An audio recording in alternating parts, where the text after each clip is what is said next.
Here's hoping you'll never have to, but just in case, let's talk about changing a flat tire. Make sure you're parked on a firm, level surface safely away from traffic. Avoid ice or slippery areas. Also, make sure the hazard lights are on, the vehicle is in park, the ignition is off, and the parking brake is fully set. There should be no one in the vehicle. If equipped, the scissor-type jack, tire changing tools, and spare tire are located in the rear storage compartment. First, lift up the access cover using the handle and remove the fastener that holds the spare in place. Then remove the spare tire along with the jack and tire changing tools. Blocking both the front and rear of the wheel diagonally opposite of the jacking position is also a good idea. If changing the left rear tire, block the right front tire. If your wheel bolts are covered by a center cap, you'll have to remove it by using the included flathead screwdriver or the wheel bolt wrench to carefully pry it off.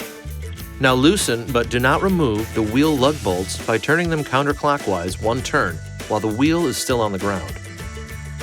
The front and rear jacking locations are indicated by the triangular lift position indicators located on the side of the vehicle. Do not raise the vehicle until you are sure the jack is fully engaged. Now you're ready to raise the vehicle by turning the jack screw clockwise.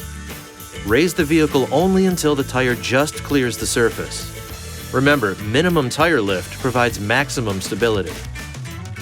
Okay, now go ahead and remove the lug bolts and wheel.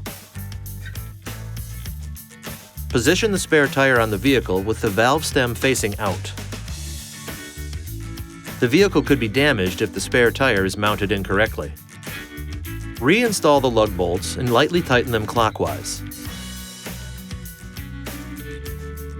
Now you can lower the vehicle by turning the jack screw counterclockwise and remove the jack.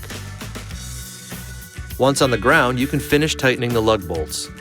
Alternate lug bolts until each one has been tightened twice. Maximum effort should be used to tighten the lug bolts.